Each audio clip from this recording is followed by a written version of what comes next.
지난 시간까지 에베소서를 마쳤습니다. 오늘부터 하게 되는 골로새서는 에베소서와 같이 사도 바울이 감옥에 있으면서 쓴 편지입니다.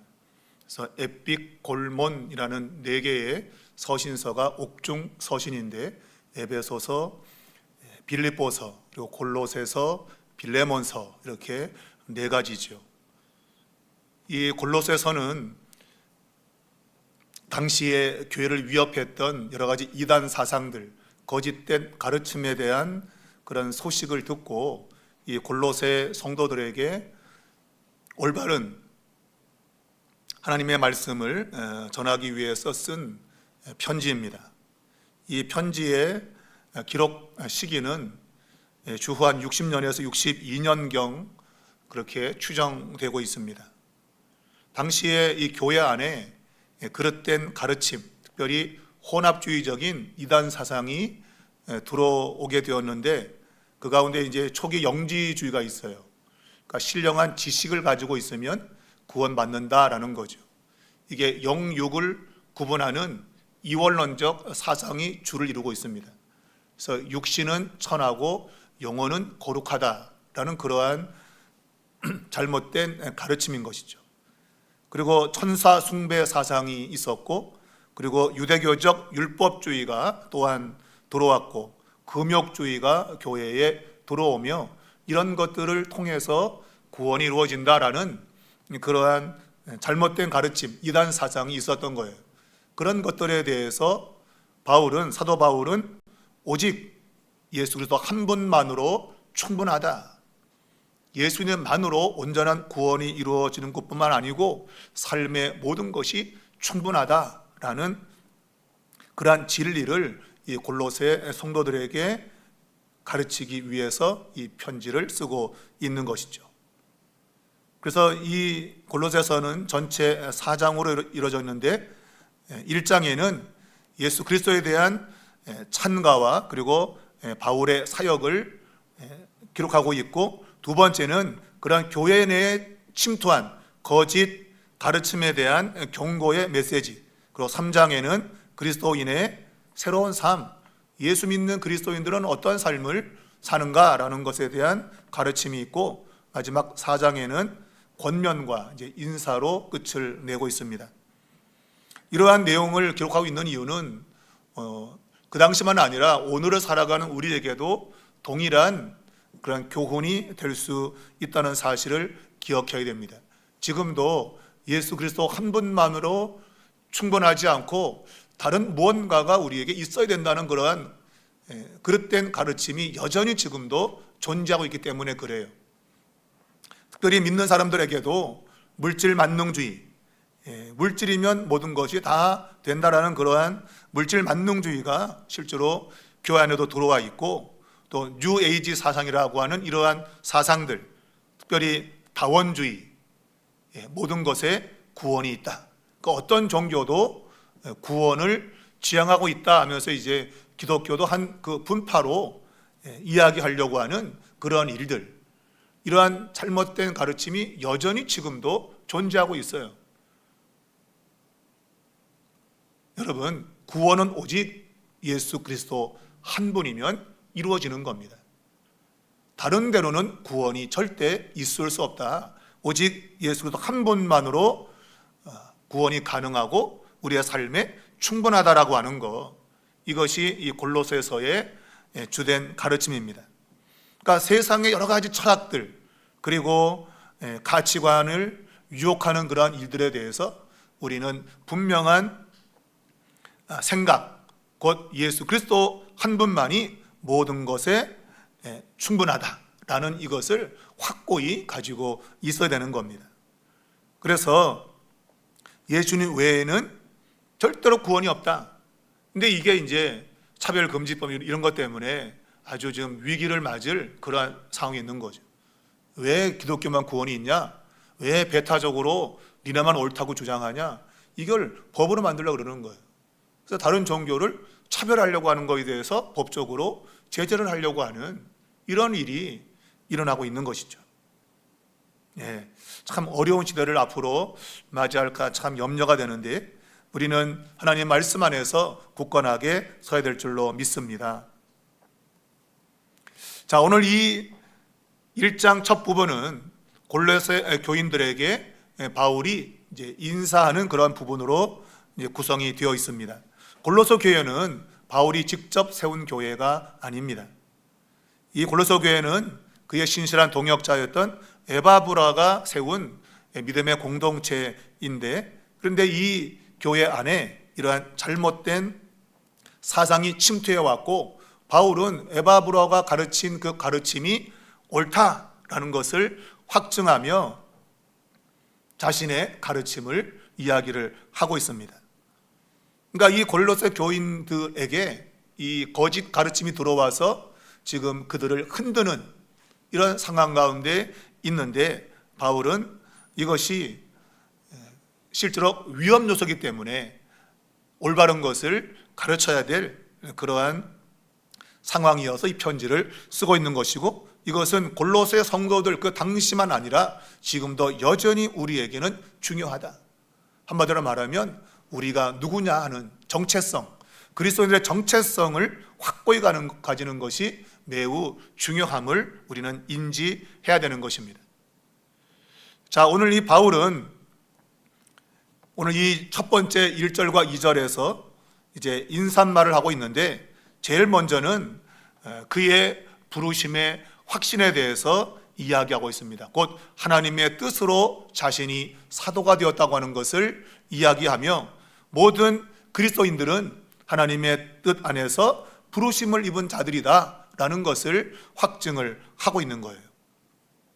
그 자신의 사도성을 변증하기 위해서 이 편지를 쓰고 있는 것이 아닙니다. 그는 사도로서 올바른 진리를 지금 전하고 있음을 이야기하기 위해서 그 자신이 하나님의 뜻으로 사도가 되었음을 밝히고 있는 겁니다. 그러니까 말씀드렸지만 이 골로새 교회 안에 잘못된 가르침이 지금 들어와 있는데, 바로 이 그리스도론, 예수가 누구냐에 대한 그러한 잘못된 가르침이 있었던 거예요. 그래서 그것을 바로잡기 위해서 그가 사도로서 지금 하나님의 뜻을 드러내고자 하고 있는 겁니다. 자, 그는 자신이 말하는 모든 권위, 이것이 단순히 골로새 교인 성도들을 제압하거나 억압하기 위해서 말하는 것이 아닙니다. 쉽게 말하면 내가 너보다 계급이 높아, 내가 너보다 위에 있어, 이런 걸 말하기 위해서 그의 사도권을 이야기하는 것이 아닙니다. 그가 사도가 된 것을 하나님의 뜻으로 된 것이라고 말하고 있잖아요. 그러니까 자기가 어떤 자신의 목적을 위해서 자신이 사도가 된 것이 아니고, 하나님의 목적을 따라서 자신을 불러 사도로 세웠다고 하는 겁니다. 쉽게 말하면 자신은 사도가 될 자격이 없는데 하나님이 그를 세워서 사도가 되게 하셨다라는 거예요.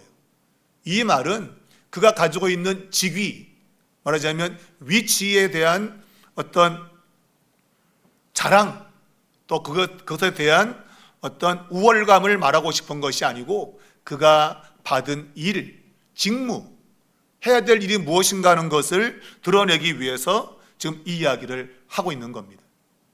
곧 하나님의 은혜로 자신에게 직무가 주어졌다. 그래서 나는 지금 그 직무를 감당하기 위해서 지금 이 편지를 쓰고 있는 것이다. 그 얘기를 하고 있는 겁니다. 쉽게 말하면 숙제, 우리가 학교 다닐 때 선생님이 숙제를 내잖아요. 이거 꼭 해와라 하잖아요. 그러니까 자기에게도 그러한 숙제가 주어졌다. 그 숙제를 감당하도록 하나님이 자신을 부르셨기 때문에 그 숙제 차원에서 지금 이 편지를 쓰고 있는 것이다. 그렇게 밝히고 있는 겁니다. 오늘 우리에게 주어진 직분들, 직위, 이런 모든 것들 또한 마찬가지입니다. 우리 모두는 나의 어떤 자격이나 열심이 있어서 이러한 직분과 직위를 받는 게 아니에요. 해야 될 일 때문에 하나님이 우리를 주권적으로 선택하여 부르셨다는 사실을 우리는 분명하게 인식을 해야 됩니다. 그러할 때 우리는 겸손할 수 있고, 또한 당당하게 사명의 길을 걸어갈 수 있는 거예요.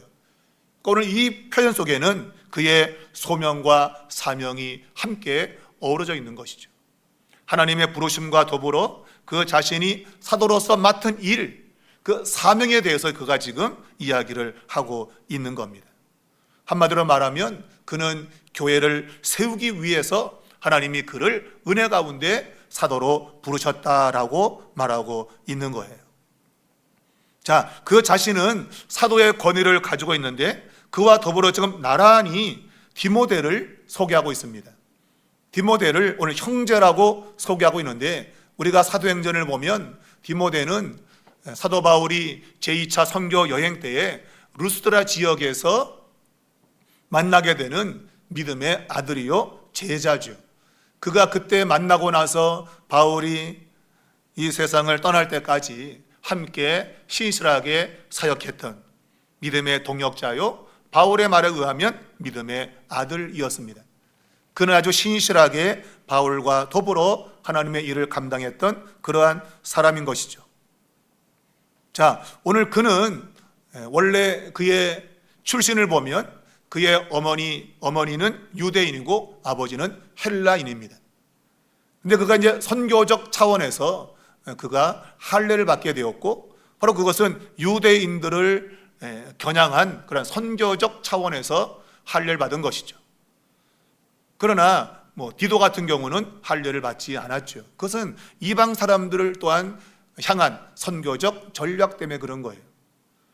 어찌되었던 이 디모데는 어머니로부터 신앙의 유산을 받았다. 우리가 디모데후서에 보면 그의 신앙은 그의 어머니 유니게로부터 왔다는 사실을 알고 있고, 더 올라가면 그의 외할머니 로이스에게부터 신앙의 전수가 이루어졌음을 우리는 잘 알고 있죠.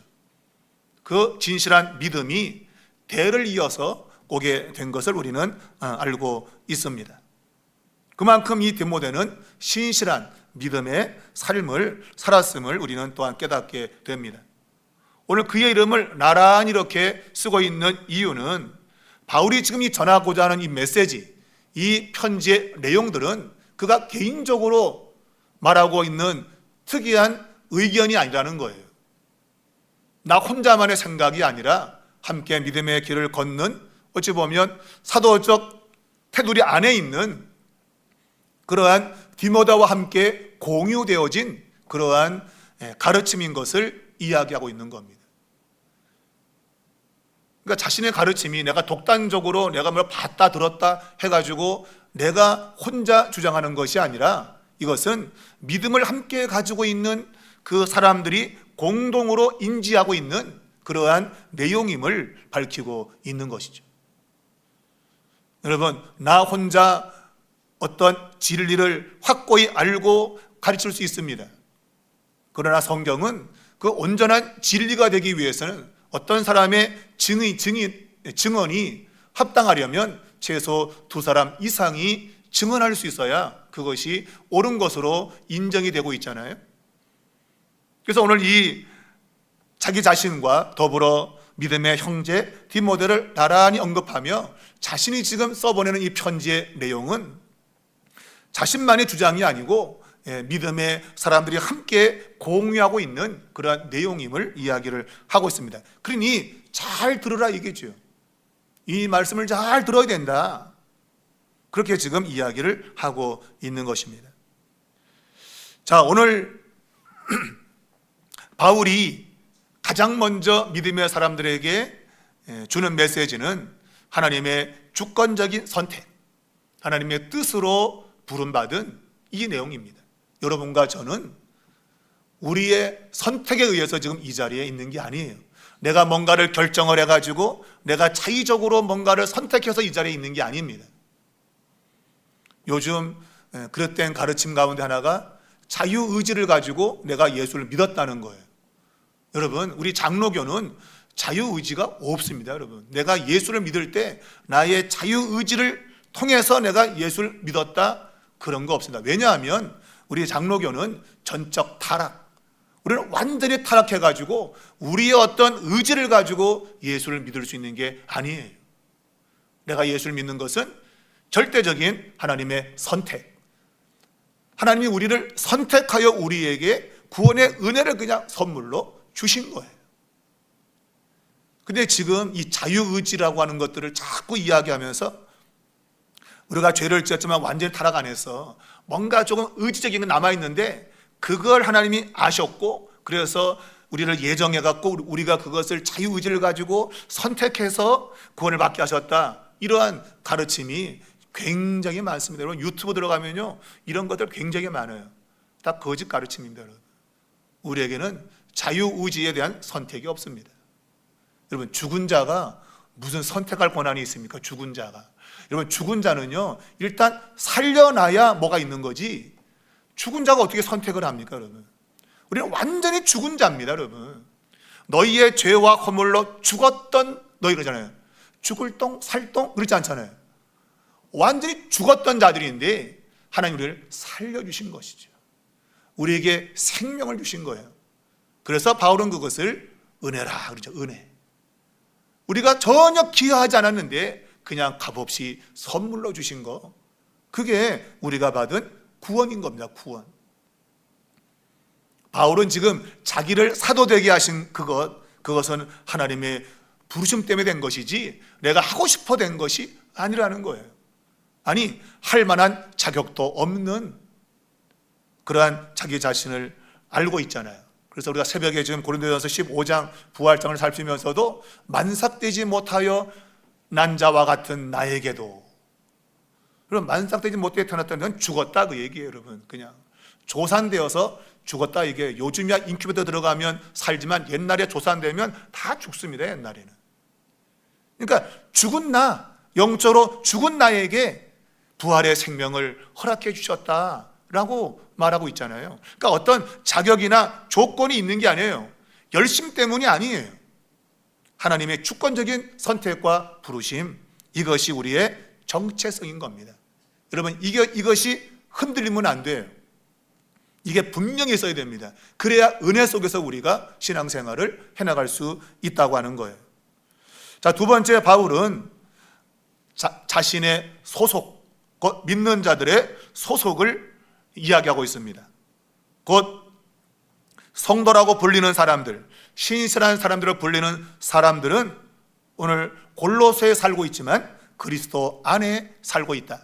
그러니까 이 골로새라는 것과 그리스도라고 하는 요 두 가지 위치를 나란히 두면서 우리의 정체성, 내가 어디에 소속되어 있는가 하는 것을 이야기를 하고 있는 겁니다. 골로새 교인들을 가리켜서 오늘 성도들이다 이렇게 표현하고 있습니다. 골로새에 있는 성도들. 여러분 성도라는 개념은 구약적 개념으로는 하나님이 택하여 부른 하나님의 백성들을 가리키고 있고, 이것은 신약적 개념으로는 그리스도 안에서 새롭게 선택되어져 구원받은 종말론적인 백성의 의미를 가지고 있어요.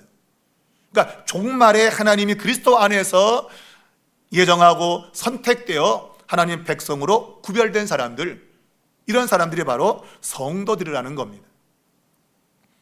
그런데 이러한 사람들이 지금 어디에 살고 있느냐? 골로새에 살고 있다고 하는 거예요.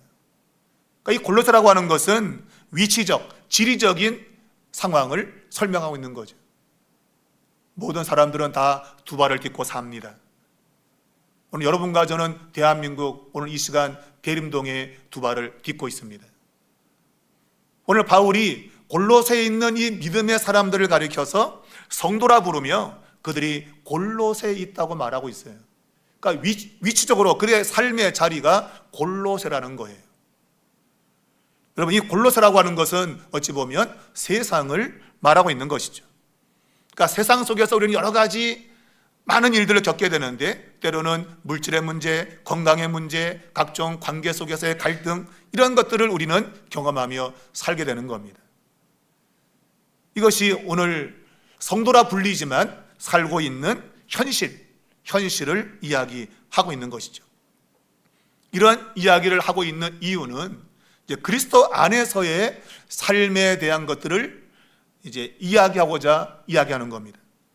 당시 골로새 지역에는 우상의 신전들이 있었는데 거기 보게 되면 이시스나 아니면 아르테미스라고 하는 그러한 신전들이 있었어요. 그러한 신들이 자신들을 보호한다고, 그리고 그 신전 안에 머물면 자신들이 보호를 받고 구원받는다라는 생각을 가지고 있었습니다. 그런데 바울은 그런 것에서 구원을 찾을 수 없다, 그런 얘기예요. 그러니까 이 세상에서 만들어낸 어느 장소도 우리에게 구원을 줄 수 없다. 곧 하나님의 사람들이 골로새에 살고 있는데 현실적으로 삶을 살아갈 수밖에 없지만, 그러나 그 세상에 있는 어떤 방법도 성도들을 구원할 수 있는 것이 아니다라고 말하는 겁니다. 오직 그들을 구원할 수 있는 것은 진정한 세상의 통치자인 예수 그리스도, 그래서 그리스도 안에 사는 그러한 삶만이 완전한 구원을 받는다라는 거예요.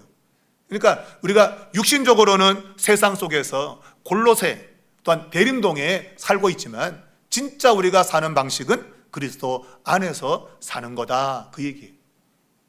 이게 매우 중요한 겁니다, 여러분. 우리는 세상의 법을 쫓아서 삽니다. 때로는 그 법이 우리를 때로는 억압하기도 하고 때로는 불이익을 주기도 합니다. 근데 그런 것들에 대해서 그리스도인들이 좌지우지 되지 말아야 된다고 하는 거예요. 세상에서 어떤 일이 벌어져도 거기에 따라서 흔들리면 안 된다. 비록 우리가 이 세상에 살고 있지만 세상의 방식에 따라서 휘둘리면 안 된다. 왜? 우리는 그리스도 안에 있기 때문에 라는 말이에요. 그러니까 우리가 살아가는 모든 삶의 영역은 그리스도 안에 있는 것이다 라고 말하고 있는 겁니다. 여러분, 이 그리스도 안에 있다고 하는 것은 매우 중요한 언급이며 이것은 신학적 의미를 매우 강하게 가지고 있습니다. 첫 번째는 통합의 개념이에요. 그 그리스도가 우리 믿는 사람들의 삶을 포괄적으로 담고 있는 그러한 근원적인 영역입니다. 우리는 그리스도 안에 사는 겁니다. 우리의 모든 삶은 그리스도 안에 있는 겁니다. 또한 독립적이고 배타적인 주님과의 연합 속에서 우리는 살고 있어요. 말했지만 이시스나 아니면 아르테미스, 이러한 것과 그리스도가 하나 될 수 없는 겁니다. 예수 믿으면서 그런 신전에 가서 보호를 구한다든가 그런 방식은 결코 있을 수 없는 거예요.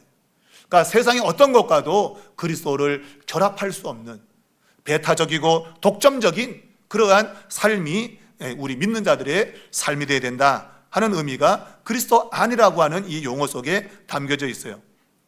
그리고 모든 윤리적인 결정, 우리의 삶의 행동과 태도 모두가 그리스도 안에 그 영역 범위 안에서 규정되는 겁니다. 우리가 부모를 섬기는 것도 성경은 주 안에서 부모를 공경하라 그러지 세상적 개념으로 무조건 부모를 공경하라 그러지 않아요. 주 안에서 부모를 공경하라. 부모님이 야, 너 예수 믿지 마, 교회 나가지 마, 그러면 아이고 공경하겠습니다. 그럴 수 없다 이거예요, 여러분. 내가 주 안에 있는데 주 밖으로 나가라면 되냐 말이에요. 안 된단 말이에요. 그러니까 세상이 부모를 공경하는 게 참 효다 뭐다 그래가지고 그런 걸 내세워서 부모를 공경하라 그러지 않냐. 그렇다고 예수 믿는 걸 포기할 수 있는가? 없는 거죠, 여러분. 모든 윤리의 규정은 그리스도 안에서 이루어지는 거예요. 예수 안에서 해석이 되고 예수 안에서 결정이 되는 겁니다. 그것이 우리의 윤리의 규범인 거예요. 또한 불가분성, 곧 그리스도 안에 있으면 세상의 어떤 것도 우리를 그리스도 안에서 분리시킬 수 없다. 그 완전한 연합이 되기 때문에 어떤 것도 분리시킬 수 없어요. 왜? 그리스도가 최고의 권한이 있기 때문에 그래요. 최고의 권한자가 예수 그리스도이기 때문에 그리스도에게 누가 명령해서 내놔, 그럴 수 있는 게 없단 말이에요. 최고의 명령권자가 예수 그리스도이기 때문에 그래요. 나라에도 대통령이 최고 통수권자잖아요. 대통령이 하는 걸 못하게 할 수 있습니까? 할 수 없죠. 최고의 권위를 행사하고 있는 것이 대통령 아닙니까? 그와 같이 예수 그리스도가 최고의 바로 통수권자죠. 모든 것을 지휘할 수 있는 그 권한이 예수님께 있기 때문에 어느 누구도 그리스도와 우리를 분리시킬 수 없다라는 것입니다. 또 한 가지는 새로운 가족됨이 그리스도 안이라고 하는 용어 속에 담겨 있어요. 이제는 인종이나 아니면 국적이나 혈통 이런 구별 없이 모두가 그리스도 안에서 새롭게 형성되어진 천국 백성이 될 수 있다고 하는 것이 바로 그리스도 안에 있다고 하는 의미를 갖고 있는 겁니다. 그러니까 그리스도 안에 있으면 어떤 구별도 없어요. 이제는 모두가 다 하나님의 백성이 되는 그런 길이 열려졌다고 하는 것, 그것이 바울이 말하고 있는 그리스도 안이라고 하는 그런 개념 속에 다 포함되어 있다는 말입니다. 그러므로 바울에게 있어서 오직 그리스도 안이라고 하는 것은 유일하고도 안전한 처소다라는 겁니다. 지금 세상의 물결이 교회 안에 밀려 들어와서 교회를 어렵게 하려고 하고 있지만, 그러나 그리스도 안에 머무는 한 안전하다라는 것을 이야기하고 있는 것이죠. 여러분, 그리스도 안에 있다면 세상이 우리를 무너뜨리지 못합니다. 결코 무너지지 않습니다. 그러니까 그리스도 안에 거하기를 날마다 우리는 힘쓰는 것이 필요하지, 다른 걸 자꾸 추구하거나 그래서는 안 되는 거예요. 그리스도를 더 깊이 알고 그분 안에 거하도록. 그래서 요한복음은 그분 안에 거하는 것을 그분의 말씀이 우리 안에 들어오는 것으로 묘사하고 있잖아요. 하나님의 말씀을 내 안에 받아들이는 것, 그것이 바로 그리스도가 내 안에 들어오는 것이고 내가 그리스도 안에 들어가는 방식임을 성경이 이야기하는 거예요. 그러니까 여러분, 날마다 여러분 하나님 말씀을 우리의 마음에 담으셔야 돼요. 그 진리의 말씀을 마음에 담아야 내가 그리스도 안에 머물면서 가장 유일하고도 안전한 삶을 살아갈 수 있다고 하는 것입니다. 자, 마지막에는 공급의 확신입니다. 모든 것이 하나님 아버지께부터 오는, 그러니까 모든 것이 하나님께로부터 충분하게 공급되어지는 그런 의미를 이야기하고 있는데, 바로 그것은 은혜와 평강이라는 단어로 표현하고 있습니다. 하나님은 우리에게 은혜와 평강을 통해서 모든 것을 우리에게 충만하게 공급해 주신다라는 확신을 바울이 이야기를 하고 있는 거예요. 우리가 세상을 이길 힘은 어디에서 오는가? 제가 위에서 설명드렸지만 이시스나 아니면은 아르테미스, 그런 곳에서 우리가 세상을 이길 힘을 얻는 것이 아니고 오직 하나님께로부터 오는, 바울의 말에 의하면 은혜와 평강을 통해서 세상을 이길 수 있다라고 말하고 있는 겁니다. 자, 바울이 지금 인사말에서 은혜와 평강이 있기를 바란다고 지금 골로새 교인들에게 이야기하고 있는데, 이 인사는 기독교적 인사로 말하자면 전환되어서 사용된 겁니다. 이것은 헬라적인 인사말인 카리스라는 단어와 그리고 히브리적 인사말인 샬롬이라고 하는, 이것이 이제 에이레네라고 하는 헬라어인데 그 의미가 함께 결합되어진 그런 의미예요. 그러니까 헬라식 그러한 인사말의 의미와 히브리식 그 인사말의 의미가 결합되어져 가지고 이게 이제 기독교적 인사로 전용된 것이죠. 그래서 우리 믿는 그리스도인들은 은혜와 평강이 아버지께로부터 있기를 바란다. 우리가 다른 서신에 보게 되면 인사말 할 때 우리 하나님 아버지와 주 예수 그리스도로부터, 이 두 가지로부터 은혜와 평강이 온다고 쓰고 있는데, 오늘 골로새 이 편지에는 주 안에서라고 하는 주 예수로부터 온다는 것이 빠져 있어요. 특이하게. 그 이유는 이 골로새 편지의 목적이 바로 그리스도를 드러내기 위한 거예요. 그러니까 이 앞부분에 그걸 빼고 독립적으로 그리스도에 대해서 더 이야기를 함으로 그 의미를 더 강화시키기 위해서 의도적으로 뺐다고 볼 수 있는 거죠. 그래서 독립적으로 그리스도에 대해서 그분이 주시는 은혜와 평강을 더 밝히 드러내고자 이 앞부분에서 빼고 있다, 그렇게 볼 수 있는 겁니다. 그러니까 빠져 있으니까 이거는 아닌가 보네, 그게 아니고 바로 이어서 그리스도에 대한 더 세밀한 그런 내용을 통해서 그리스도가 주시는 은혜와 평강의 그 권위, 그 힘에 대해서 더 강조하기 위해서 인사말에서 뺐다, 그렇게 보면 되는 것이죠. 자, 우리가 알듯이 이 은혜라고 하는 단어는 헬라 사람들이 주로 사용하는 인사인데, 이것은 말 그대로 은혜, 선물적 개념이에요. 그러니까 뭔가 내 삶에 선물로 뭔가가 주어지길 바라는 그러한 의미를 담고 있는데, 이것은 우리 기독교적으로 보면 구원이 선물로 오는 거잖아요. 우리에게 주어진 구원은 선물로 오는 것입니다. 그래서 바로 이러한 은혜라고 하는 이 인사 속에는 하나님이 우리에게 구원을 선물로 주신다. 그러니까 그분이 선물로 이렇게 주는 것을 어느 누구도 막을 수가 없고, 그러니까 구원의 안전성이 바로 이 은혜라는 단어 속에 들어있는 것이죠. 너와 나의 구원은 이거는 안전한 거야, 그런 의미가 담겨 있는 거예요. 여러분, 하나님의 은혜를 막을 것은 하나도 없습니다. 우리 장로교 교리에 보면 은혜에 대해서 불가항력적인 은혜라는 그러한 이야기를 합니다. 불가항력적인 은혜, 이게 뭔가 하면 하나님이 은혜를 주고자 하면 어느 누구도 저항할 수 없다. 여러분, 하나님이 우리에게 은혜를 주고자 정하면은요, 저항할 수 없어요. 그 은혜가 반드시 우리에게 온다는 거예요. 그래서 바로 이 카리스가 하는 이러한 은혜라는 용어 속에는 우리의 구원은 안전하다라는 거예요.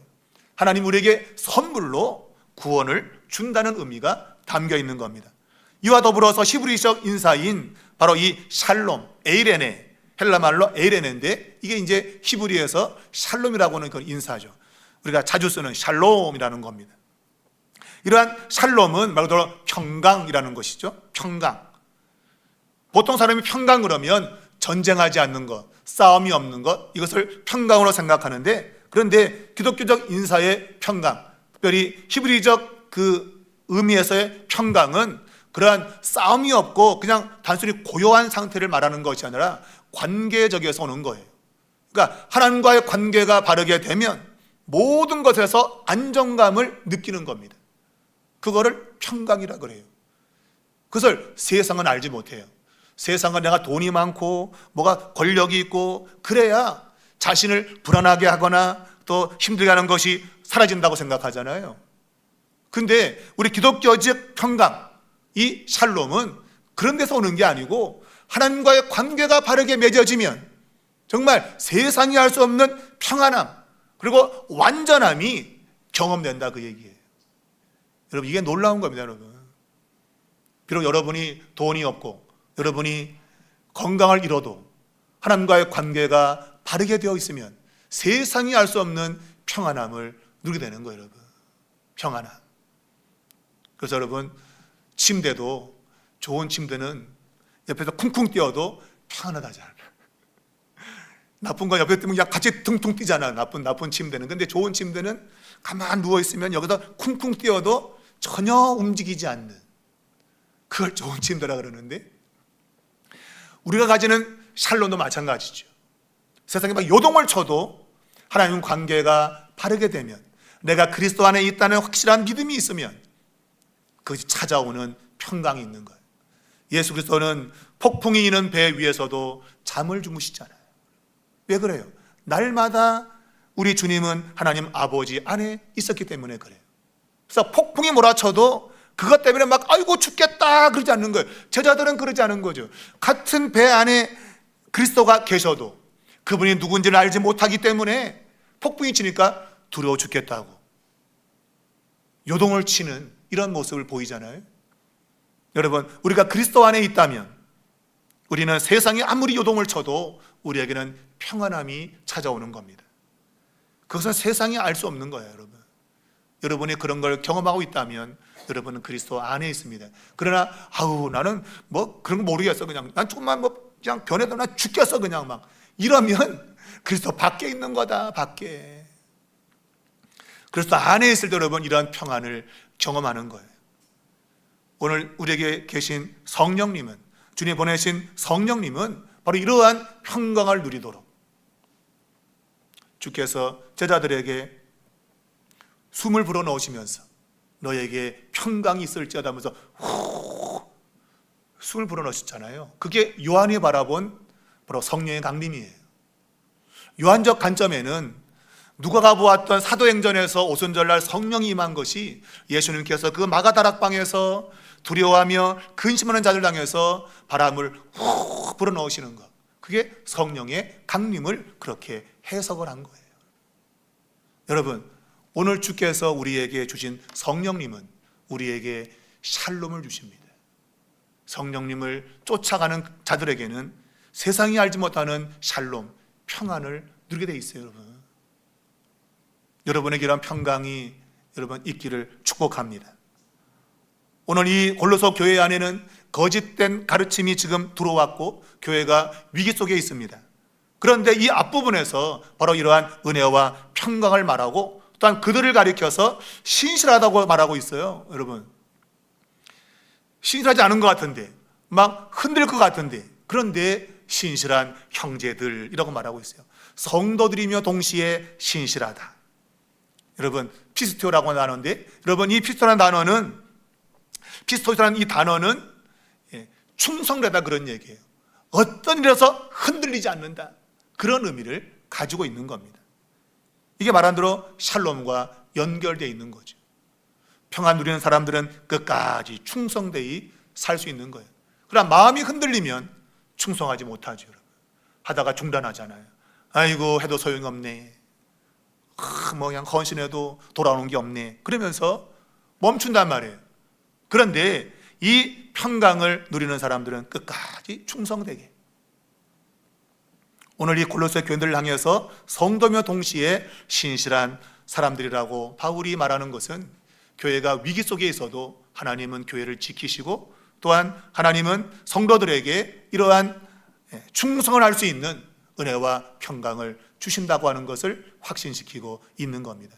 이런 말씀들이 여러분 오늘 우리의 마음에 확 다가와야 돼요. 내가 삶이 지치고 힘들고 고단할 때 이 말씀이 확 다가와야 됩니다. 하나님은 내가 신실하다고 말하고 있구나, 내게 은혜와 평강을 주셔서 나로 하여금 신실한 사람으로 끝까지 달려가도록 우리 주님께서 역사하시는구나, 이런 믿음이 우리 안에 있어야 된다는 거예요. 사랑하는 여러분, 하나님은 오늘 여러분과 저를 신실하다고 말합니다. 그래, 내가 너 알아, 너 신실한 사람 맞아, 지금은 좀 흔들리겠지만 나 걱정 안 해. 왜? 내가 너에게 은혜와 평강을 줄 거야. 그러면 너는 신실하게 끝까지 믿음을 지키고 이길 거야. 오늘 그 내용을 우리에게 이야기하는 거예요. 그러니 여러분, 이 말씀 들으시고 힘들고 어려워도 믿음으로 사십시오. 신뢰하고 가십시오. 불평하지 마시고 주여 감사합니다, 감사 고백하시고 가다 보면 하나님 그래서 그때 그러한 일이 있었구나 하는 것을 알게 되는 그런 날이 분명히 옵니다. 우리는 오직 믿음으로 사는 자들이다. 하나님을 신뢰하고 믿음으로 가면 마침내 승리한다. 여러분 꼭 기억하시고 오늘도 그리스도 안에 거하는 여러분의 삶이 되기를 주의 이름으로 축원합니다.